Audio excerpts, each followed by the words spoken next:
Hello, dear viewers. Welcome to English Avenue, where we teach English through powerful, engaging stories. Today, we begin a thrilling, dramatic, and mind-blowing story about one of the most powerful and scandalous women in history, Catherine the Great.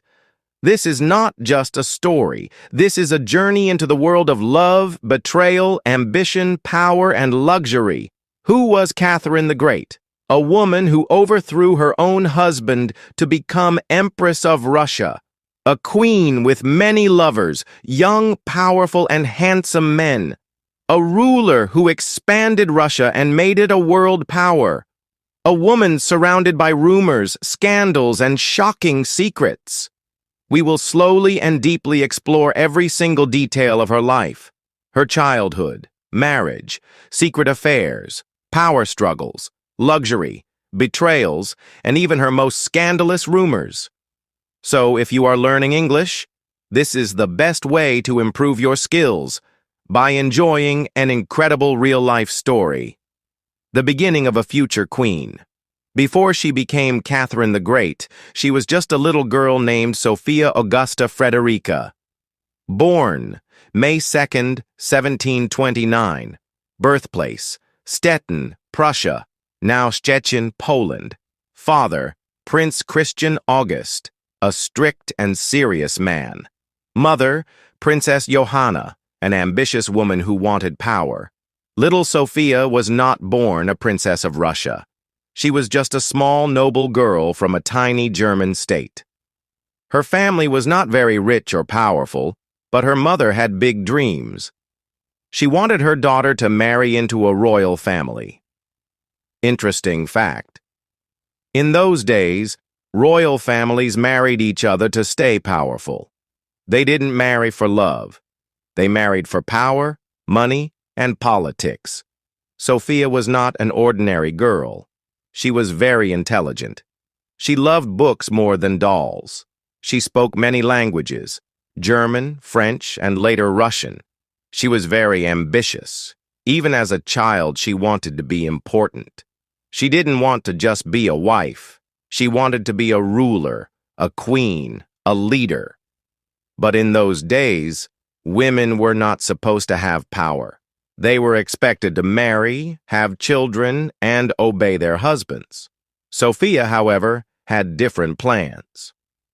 One day, her mother received exciting news. The Russian Empress Elizabeth was looking for a wife for her nephew, Grand Duke Peter of Russia. Who was Peter? He was the next in line to be Emperor of Russia. He was a German prince, just like Sophia. He was Elizabeth's nephew, but she didn't have children, so he was chosen to be the next ruler. Sophia's mother saw this as a golden opportunity. If Sophia married Peter, she would become Empress of Russia one day. Her family would gain power and fame. It was the chance of a lifetime. But there was one problem. Sophia had never even met Peter before. Would she like him? Would he like her? What kind of man was he? Little did Sophia know this marriage would change her life forever. At the age of 14, Sophia left her home in Germany and traveled to Russia. The journey was long, cold, and difficult. It took weeks to reach the Russian capital, St. Petersburg. When she arrived, she was shocked. Russia was huge. The palaces were golden and massive. The Russian people had strange customs, clothes, and language. She had to quickly learn Russian, adapt to Russian culture, and most importantly, impress the powerful Empress Elizabeth. Would she succeed, or would she fail? And most importantly, what was her future husband, Peter, like? Finally, Sophia met her future husband, Grand Duke Peter. She was shocked and disappointed. Peter was not a strong, handsome prince. He was childish, immature, and foolish. He loved playing with toy soldiers more than talking to her. He didn't care about ruling Russia. He just wanted to have fun. Sophia immediately realized, I cannot trust this man. If he becomes emperor, Russia will be in danger. I must become strong, or my life will be ruined. But she was only 14 years old. She had no power yet. She had to play smart and wait. Her marriage was coming soon, and she had to prepare for a life full of secrets, power struggles, and betrayal. She was now living in one of the most powerful countries in the world, Russia. Her mother, Princess Johanna, was excited and ambitious. She wanted her daughter to marry Peter and become empress, but Sophia felt worried and alone in this new country. Everything was different in Russia: the language, the people, the food, the culture. But she had no choice. She had to adapt, survive, and succeed.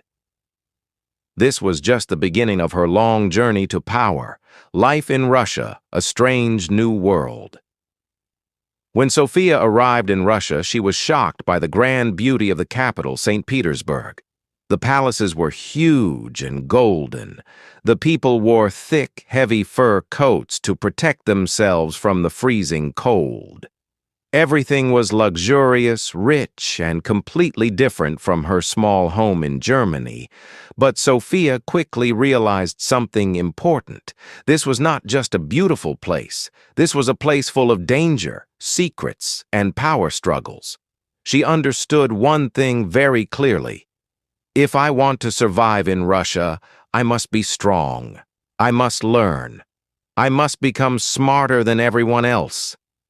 And so, she began her transformation. Meeting Empress Elizabeth, the most powerful woman in Russia. The woman who ruled Russia at that time was Empress Elizabeth, the daughter of Peter the Great. Elizabeth was strong, intelligent, and full of energy. She had no children, so she wanted to make sure her nephew, Grand Duke Peter, would marry a good wife. That's why she chose Sophia. When Sophia first met the Empress, she felt nervous but determined. She bowed respectfully and spoke politely. She knew she had to impress Elizabeth, and she did. The Empress liked Sophia immediately. She saw that this young girl was intelligent, well-mannered, and eager to learn. But there was one condition. Sophia had to convert to the Russian Orthodox religion. In those days, a foreign princess who married into the Russian royal family had to change her name and religion.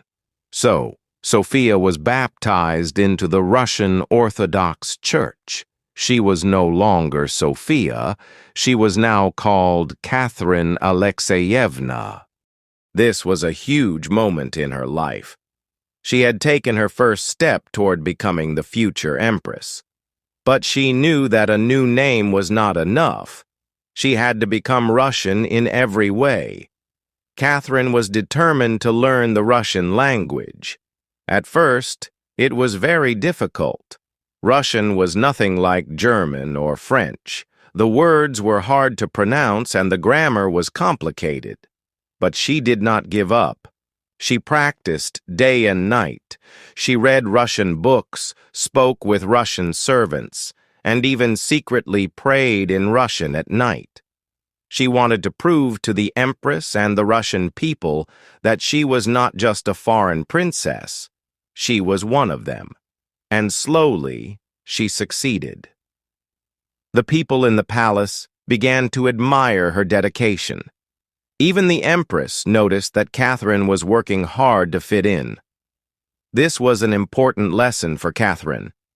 If you want power, you must earn the people's respect. But while she was becoming stronger, her future husband Peter was becoming weaker. Catherine was now engaged to Grand Duke Peter, the man who would one day become emperor. But there was a big problem. Peter was not a strong, intelligent, or serious man. Instead of preparing to rule a great empire like Russia, he spent his time playing with toy soldiers. Catherine watched him closely and realized, this man is not a leader. If he becomes emperor, Russia will be weak. Someone else must take control. and in her heart she knew that person had to be her. She did not love Peter. She did not respect him, but she had to marry him. It was her only way to the throne. So she made a secret decision. She would marry Peter, but she would never let him control her. She would find a way to take power for herself. This was the beginning of her secret plan. In 1745, when Catherine was 16 years old, she married Peter. It was a grand royal wedding. There was a huge celebration with fireworks, music, and feasts. But Catherine was not happy. There were even rumors that their marriage was never physically complete. Some said Peter was unable to be a proper husband. Catherine felt lonely and frustrated. She had dreamed of a life full of excitement and importance, but now she was trapped in a loveless, unhappy marriage. She needed something more. She needed love. She needed passion. She needed a man who could understand her desires and ambitions. And soon, she would find one. Catherine's first love affair. In the royal court, there were many handsome, powerful men. Catherine was young, beautiful, and full of energy. She wanted attention, excitement, and romance. And then she met Sergei Saltykov, a charming and handsome Russian officer. He was everything Peter was not: strong, confident, and passionate. At first they were just friends, but soon their friendship turned into something much more. Catherine was still married to Peter, but she had secret meetings with Sergei. He made her feel alive, loved, and powerful. This was her first affair, but it would not be her last. Over the years, she would have many lovers: handsome generals, powerful politicians, and ambitious young men. Each affair would help her gain power and control. She was no longer a lonely girl from Germany. She was becoming a true Russian empress, clever, strategic, and dangerous. But a biggest challenge was still ahead. Peter was next in line to become emperor. Catherine knew that if he became ruler, her life could be destroyed. She had to find a way to stop him. And that meant only one thing: she had to take the throne for herself. Catherine was no longer the innocent girl from Germany. She had lived in Russia for many years, and she had learned the secrets of survival, power, and manipulation. She had to act fast. She had to find a way to take power before it was too late. This was the most dangerous time of her life. She was about to make a move that would change history forever. In 1762, Catherine's worst fear came true.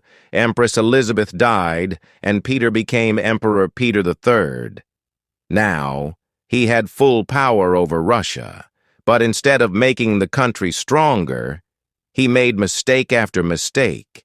He admired Prussia, Russia's enemy, and even made peace with them. The Russian army hated him for this. He ignored Russian traditions and tried to change the way people dressed and behaved. He insulted the powerful Russian Orthodox Church, which made many religious leaders turn against him. He disrespected Catherine publicly, humiliating her and treating her like she was nothing. Peter thought he was clever and powerful, but in reality he was creating enemies everywhere. Catherine watched and waited. She knew that the time was coming, the time for her to take the throne, but she could not do it alone. She needed strong allies, and she needed them fast. The secret plan. Catherine was not just beautiful and intelligent, she was strategic. She knew that if she wanted to remove Peter from power, she needed the support of the Russian army. The soldiers had to fight for her, not Peter. The nobles, The rich and powerful men had to believe that Catherine would be a better ruler. The Russian church.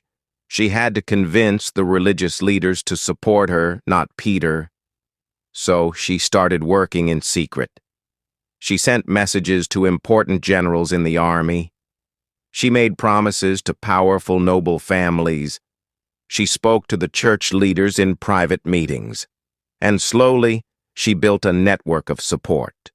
But she also needed something personal, something that would give her power over Peter. She needed love. Grigory Orlov, the man who would change everything. Catherine had many lovers in her life, but Grigory Orlov was one of the most important. He was strong, handsome, and a military officer. More importantly, he was loyal to Catherine. They were deeply involved in a passionate love affair, but Catherine did not love him only for romance. She needed him for her plan. Orlov was well connected with the Russian army, and many soldiers respected him. Through Orlov, Catherine was able to gain the loyalty of many powerful military men. Now, she had the army, the nobles, and the church on her side. The moment had arrived. It was time for action. It was June 28th, 1762. Catherine had prepared everything in secret. She put on a military uniform, mounted a white horse, and rode to the barracks where the Russian soldiers were waiting. She stood tall and confident as she addressed the troops. "My friends, my brave soldiers, Russia is in danger. The emperor is weak, and he is destroying our great country. Will you fight for me? Will you fight for Russia?" The soldiers cheered loudly. "Long live Empress Catherine!" they shouted. At that moment, Catherine knew she had won. She marched with her army into St. Petersburg, and without much resistance, she took the throne. Peter, shocked and afraid, tried to escape, but it was too late. He was captured and forced to sign a document saying that he was no longer emperor. Catherine was now Catherine II, the sole ruler of Russia. But there was still one last problem. Peter was alive. A few days later, Peter was dead. How did he die? No one knows for sure. Some say he was strangled in prison. Others say he was poisoned. Some believe he simply died of illness. But one thing was clear. Catherine was now the undisputed ruler of Russia. With Peter gone, she could now rule freely. And she would rule with more intelligence, strength, and ambition than any ruler before her. The rise of Catherine the Great. Catherine was now Empress of Russia, but her work was just beginning. She wanted to make Russia stronger, richer, and more powerful than ever before. She would expand Russia's empire, conquering new lands, modernize the country, bringing art, education, and science to Russia, strengthen the economy, making Russia a rich and powerful nation, encourage culture and philosophy, bringing in ideas from France and Europe. But she would also face challenges, rebellions, betrayals, and wars. And of course, she would have many more love affairs, some that helped her and some that nearly destroyed her. Catherine was now the most powerful person in Russia. She had taken the throne with intelligence, planning, and courage. But taking power was one thing, keeping it was another. She had enemies everywhere, nobles who did not trust her, people who still supported Peter, and foreign rulers who wanted to see her fail. But Catherine was not just a queen. She was a visionary, a strategist, and a ruler who understood people better than anyone.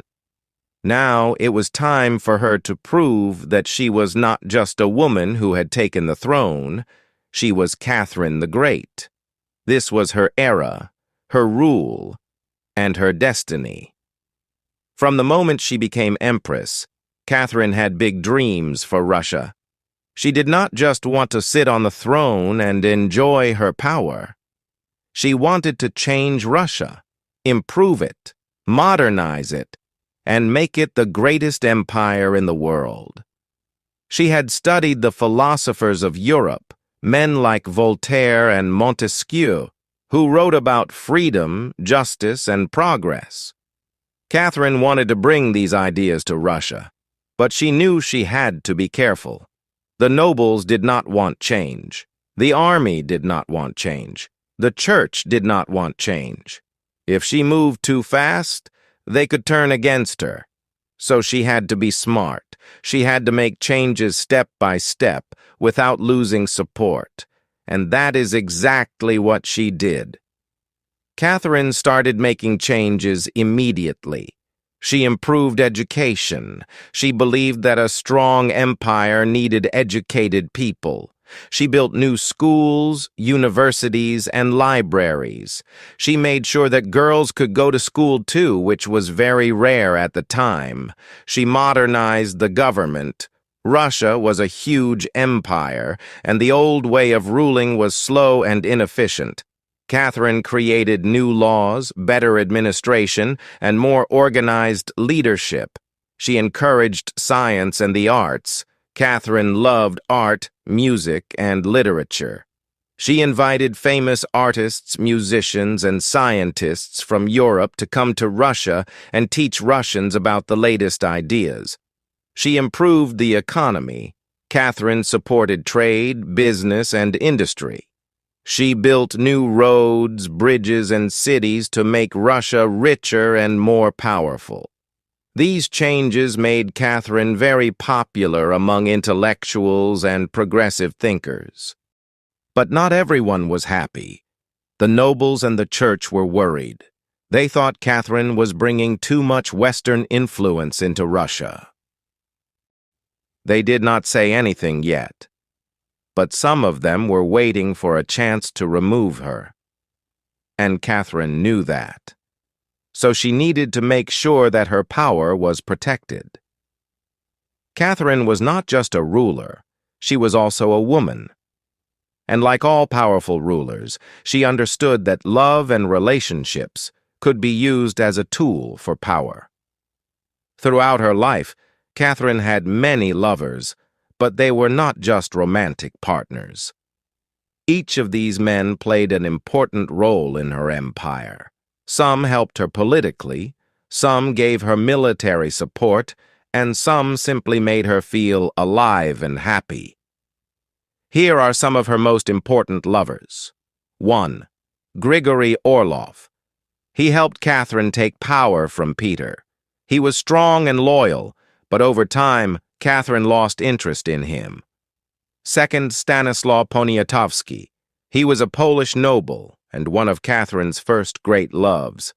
She helped him become King of Poland, but later she had to remove him from power because he was weak. 3. Grigory Potemkin, perhaps the greatest love of her life. He was a military genius, a brilliant politician, and Catherine's closest advisor. Some believe they even had a secret marriage. 4. Alexander Lanskoy, Platon Zubov, and many others. As Catherine got older, she continued to have young lovers, often choosing handsome and intelligent men who could entertain and support her. But unlike other rulers, Catherine did not let love control her. She was always in charge. She chose her lovers, and when she no longer needed them, she moved on. She never let her heart weaken her rule. Catherine was not just a reformer. She was also a conqueror. She wanted Russia to be stronger and bigger, and she spent most of her life expanding the empire. Under her rule, Russia grew larger than ever before. She conquered Crimea. This gave Russia access to the Black Sea, which was important for trade and the navy. She took land from Poland. Poland was weak, and Catherine worked with other European powers to divide Poland and take large parts of its land. She fought against the Ottoman Empire. Russia and the Ottomans were enemies for centuries, and under Catherine, Russia won several wars and took important territories. By the end of her reign, Russia had become one of the most powerful empires in the world. Catherine had achieved what no other Russian ruler had ever done. But her success also created enemies. And soon, she would face one of the biggest challenges of her life. Not everyone in Russia was happy with Catherine. The peasants, who were poor and had very hard lives, began to rise against her. A man named Emelian Pugachev, a former soldier, pretended to be Peter III, Catherine's dead husband, and started a rebellion against her. He told the people, "Catherine is a foreigner. She is not Russian. She took the throne unfairly. Follow me, and I will give you freedom." Thousands of people joined him. They started burning cities, killing nobles, and fighting Catherine's army. For a moment, it looked like Catherine might lose her throne, but she acted quickly and decisively. She sent her best generals and soldiers to crush the rebellion. After months of brutal fighting, Pugachev was captured and executed. Catherine had won again. But this rebellion taught her an important lesson. She had to keep control over the people and make sure that no one else could challenge her rule. Catherine had ruled Russia for more than 3 decades. She had transformed the country, made it stronger, and expanded its territory. She had won wars, built cities, and created schools. She had been a queen, a reformer, and a strategist. She had outsmarted her enemies, loved powerful men, and controlled an empire larger than any other woman in history. But even the greatest rulers do not live forever. Catherine's later years. As Catherine grew older, she became even more powerful. Most rulers slow down in their later years, but not Catherine. She worked harder than ever. She continued expanding Russia's borders. She continued modernizing the country. She continued leading with intelligence and strategy.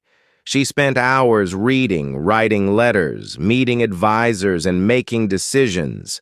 She also never stopped enjoying life. She loved art, music, books, and conversation. She surrounded herself with intelligent and talented people. She still had young lovers, but now they were mostly companions rather than political partners. But even as she enjoyed her power, she knew something was missing. Catherine the Great had 3 known children: Paul I, her heir; Alexei Babrinsky, her son with Grigory Orlov; and possibly Elizabeth Temkina, rumored daughter with Potemkin. Paul was the most important but had a troubled relationship with her. Catherine the Great was married to Peter III, but their marriage was cold and distant. They had no real love for each other, and many believe they never had a physical relationship. But in 1754, Catherine gave birth to a son, Paul. This raised big questions. Was Paul really Peter III's son, or was his real father someone else? Many people, including Catherine herself in her letters, hinted that Paul's real father might have been Sergei Saltykov, a Russian nobleman and one of her early lovers.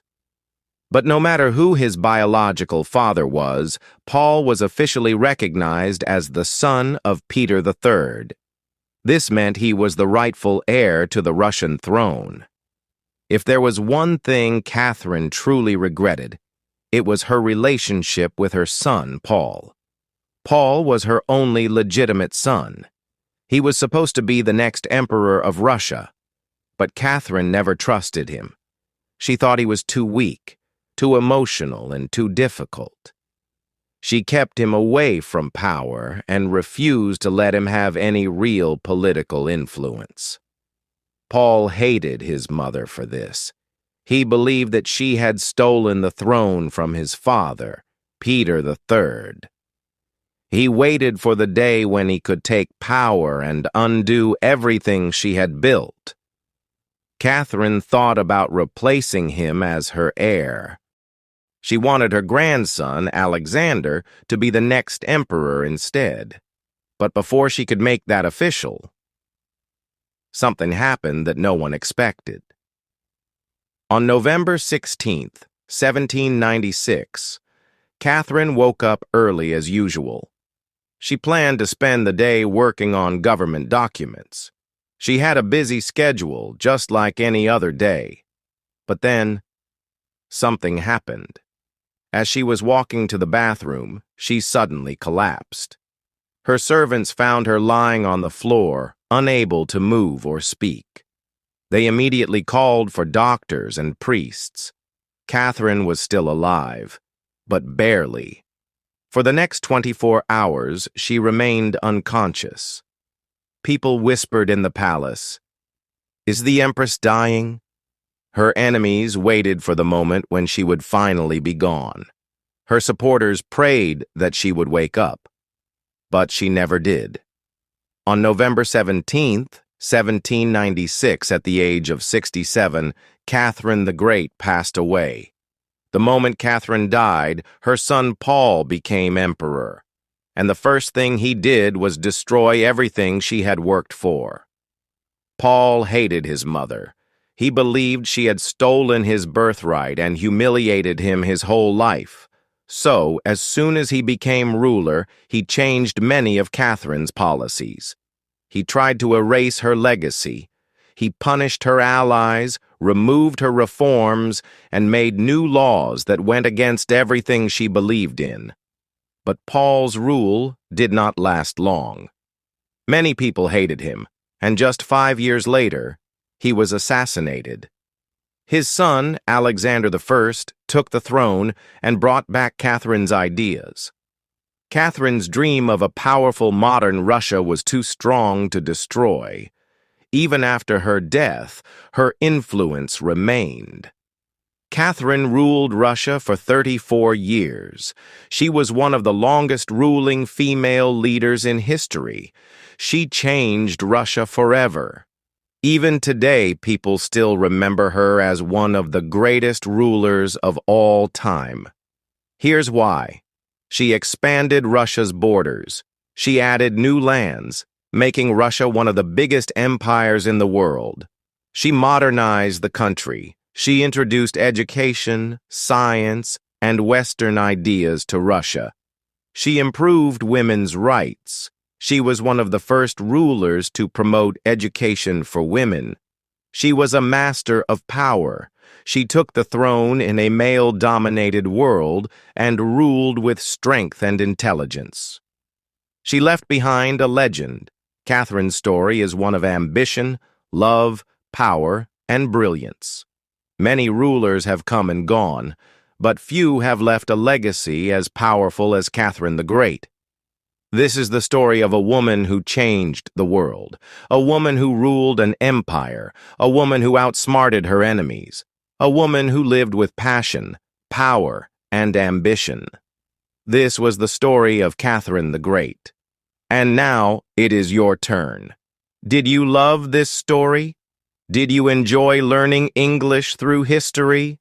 Then like, comment, and subscribe for more amazing stories. There are so many great stories left to tell. Stay tuned for the next one. You don't want to miss it.